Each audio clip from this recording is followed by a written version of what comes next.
Hello everyone, Namaste सबैजनालाई। आजको हाम्रो topic C program to reverse a number for I exam, which is very important for all the faculty of engineering है। हाम्रो first इयरमा C program सबै faculty पढ्नुपर्छ। धेरै इम्पोर्टेन्ट पनि छ हाम्रो कम्प्युटर इलेक्ट्रोनिक्सको सब्जेक्ट यो हैन। र धेरैजना यसमा ब्याकपिन लगाएर हुन्छ। अब तपाईहरु लजिकै थाहा हुन्न, त्यही भएर मेन इम्पोर्टेन्ट कुरा यसमा C प्रोग्रामिङ हाम्रो लजिक थाहा हुनुपर्छ है। लजिक मिल्यो भने हाम्रो प्रोग्रामिङ मिल्छ है त। अब सपोज हाम्रो यहाँ क्वेसनले के भनेको छ, C program to reverse a number. Suppose एउटा नम्बर मैले लिए 1 2 3 4 हैन, अनि यो नम्बरले के गर्नुपर्छ, हामीले रिभर्स गर्नुपर्छ भनेको हाम्रो आउटपुट के हुनु पर्यो, हाम्रो आउटपुट के हुनु पर्यो 4 3 2 1 है। हाम्रो क्वेसनले यही भनेको छ, हाम्रो एन्सर के आउनुपर्छ 4 3 2 1 है। एउटा नम्बर छ, त्यो नम्बरले के गर्नुपर्ने, रिभर्स गर्नुपर्ने है त। सपोज मैले 1 2 3 4 हामीले युजर इनपुट गर्यो भने हाम्रो आउटपुट के आउनुपर्छ 4 3 2 1 है। तपाईहरु कुनै नम्बर लिन सक्नुहुन्छ हैन त। अब हेरौँ है, मेन कुरा लजिक हो है। तपाईहरुले सपोज 4 3 2 1 लिनु भयो भने यसको रिभर्स के आउनुपर्छ 1 2 3 4 हो हैन। मेन कुरा लजिक हो यहाँको। अब कसरी लजिक एप्लाई गर्ने, यहाँ त हामीले नम्बर, सपोज मैले एउटा नम्बर लिएको छु, यो नम्बरबाट हामीले इन्डिभिजुअल डिजिट कसरी फाइन्ड गर्ने है त। 1 2 3 4 बाट हामीले इन्डिभिजुअल डिजिट कसरी फाइन्ड गर्ने, हाम्रो कुन ट्रिक युज गर्ने है। हामीले के युज गर्नुपर्छ, मोड अपरेसन विथ 10 हाम्रो परफर्म गर्नुपर्छ है त।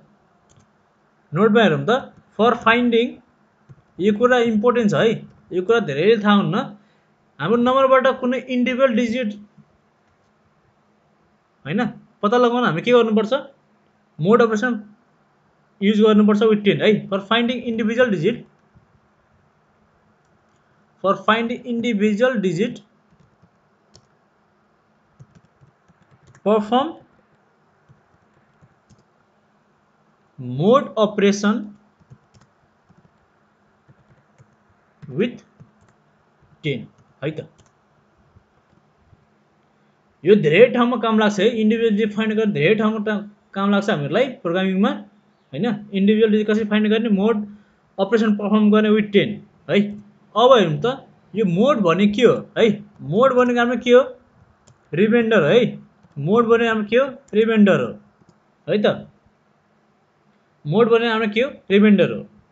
अब हेरौँ त, मैले के भनेको छु, इन्डिभिजुअल डिजिट फाइन्ड गर्न के गर्नुपर्छ, मोड अपरेसन फाइन्ड गर्नुपर्छ हैन। मोड अपरेसन परफर्म गर्नुपर्छ विथ 10।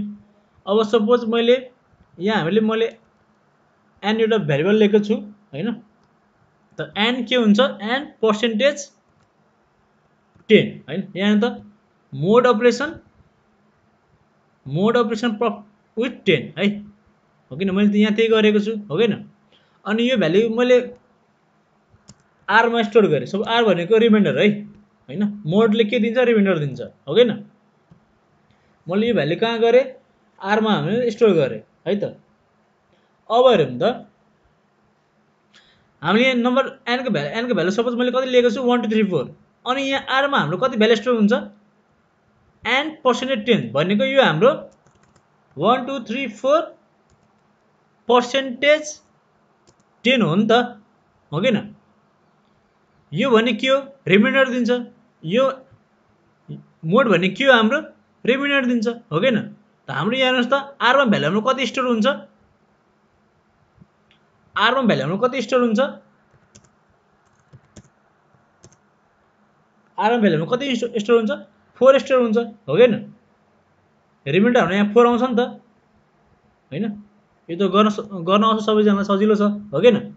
हेर्नुहोस् है, यहाँ हाम्रो आरमा कति स्टोर भयो, 4 स्टोर भयो है त। कुरा बुझ्नु होला तपाईहरुले, यो कुरा गाह्रो भयो भने कमेन्ट गर्नु होला। अब कुन लजिक युज गर्ने है। सपोज मैले एउटा भेरिएबल डिक्लेयर गरेँ सम है। सममा हामीले इनिशियल भ्यालु मैले 0 हाल्छु है त। सम इन्टु 10 प्लस यो आर है, आर भनेको रिमाइन्डर। अनि यो भ्यालु मैले सममा स्टोर गर्छु। अब हेरौँ त, हामीले यहाँ सममा कति आउँछ भ्यालु, सममा मैले हामीले इनिशियल भ्यालु कति लिइरहेको छु, सममा मैले इनिशियल भ्यालु 0 लिइरहेको छु है। सममा मैले इनिसियल भ्यालु कति लिइरहेको छु 0 लिइरहेको छु हैन त। अब यहाँ हाम्रो सममा कति स्टोर हुन्छ हेर्नु त। सममा इनिसियल भ्यालु कति 0 छ 0 * 10 + r भनेको हाम्रो r मा कति आएको छ हाम्रो यहाँ हेर्नु त r मा हाम्रो 4 छ हैन। त यहाँ अर्को भ्यालु कति हुन्छ हाम्रो सममा कति स्टोर हुन्छ सममा हाम्रो 4 हुन्छ है। अब हो कि हैन सजिलो छ हेर्नुस् त 0 * 10 + r भनेको हाम्रो यहाँ हेर्नुस् त r भनेको हाम्रो कति छ यहाँ 4 छ हो कि हैन। त यहाँ हाम्रो कति हुन्छ 0 * 10 + 4 भनेको हाम्रो सममा कति आयो 4 आयो हो कि हैन सजिलो छ। अब अर्को लजिक के युज गर्छु मैले n/10 है। अनि यो भ्यालु हाम्रो n मा गएर स्टोर गर्छु है त। n/10 भने के हो n को भ्यालु कति लेख्छु मैले 1 2 3 4 डिभाइड 10 भनेको कति हुन्छ हाम्रो n मा हाम्रो कति स्टोर हुन्छ n मा हाम्रो 1 2 3 स्टोर हुन्छ हो कि हैन। किनभने यो हाम्रो डिभाइड हो नि त पर्सेन्टेज होइन है। यो हाम्रो के छ डिभाइड छ पर्सेन्टेज होइन भनेको हाम्रो मोड अप्सन होइन यो हो कि हैन। हाम्रो n को भ्यालु कति आउँछ यहाँ 1 2 3 4 है त बुझ्नु भयो। हाम्रो एन्सर कहाँ स्टोर हुन्छ हाम्रो यो एन्सर हेर्नु त यहाँ सममा स्टोर हुन्छ है। यो हाम्रो सममा गएर हाम्रो एन्सर स्टोर हुन्छ। अब यही लुप हाम्रो के हुन्छ अब हाम्रो यहाँ एन्सर आएन हो कि हैन हाम्रो रिभर्स त भएन। अब यही लुप के हुन्छ हाम्रो रिपिट हुन्छ है। यही लुप हाम्रो यही हो हाम्रो मेन लुप लजिक है हाम्रो यही मेन लजिक हो। अब हेर्नुस् त यही हाम्रो के हुन्छ लुप रिपिट हुन्छ कहाँ कतिसम्म रिपिट हुन्छ हाम्रो है त्यो कुरा थाहा राख्नुपर्छ नि त हामीले n > 0 सम्म हाम्रो के हुन्छ रिपिट हुन्छ हैन। ब्र्याकेट ओपन हुन्छ यहाँ अनि ब्र्याकेट क्लोज हुन्छ हाम्रो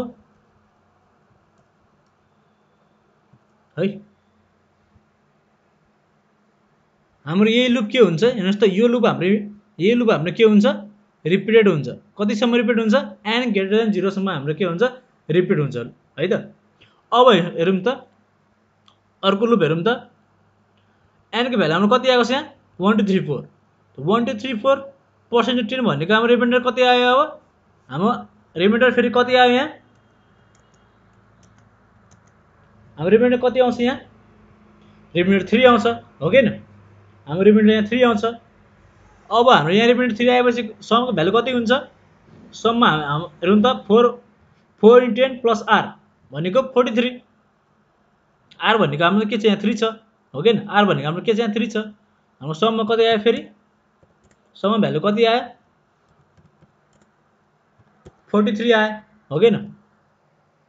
अब n को भ्यालु कति आउँछ हाम्रो हेर्नुस् त अघि हाम्रो कति थियो 1 2 3 त 1 2 3/10 भनेको कति आउँछ n को भ्यालु फेरि n को भ्यालु कति आउँछ फेरि 1 2 हो कि हैन। अब फेरि लुप हाम्रो के हुन्छ रिपिट हुन्छ है हाम्रो यो फेरि के हुन्छ लुप रिपिट हुन्छ। अब हेर्नुस् त n को भ्यालु हाम्रो कति छ अब यहाँ 12 छ 12% भनेको हाम्रो कति हुन्छ r कति स्टोर हुन्छ हाम्रो यहाँ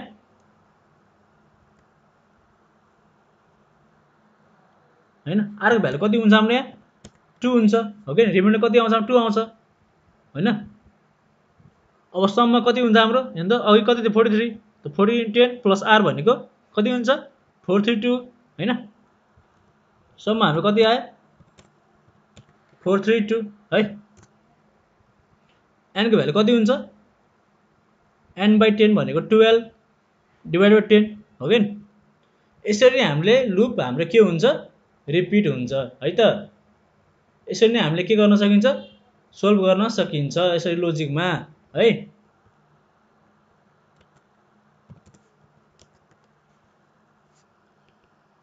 यही हाम्रो के हो मेन लजिक हो। अब अर्को पल्ट लुप रिपिट हुन्छ अनि यहाँ हाम्रो सममा कति आउँछ भ्यालु 4 3 2 1 है। यही हाम्रो के हुन्छ एन्सर हुन्छ हो कि हैन।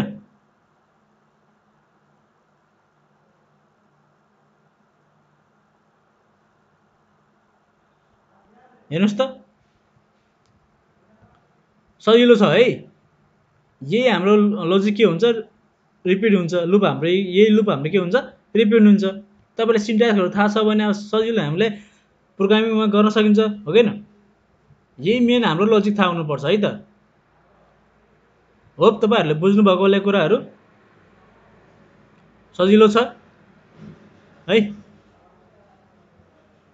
भिडियो मन पऱ्यो भने च्यानल सब्सक्राइब गरिदिनु होला, कमेन्ट नि गरिदिनु होला, लाइक नि गरिदिनु होला है त। आजलाई यति नै, थ्याङ्क यू।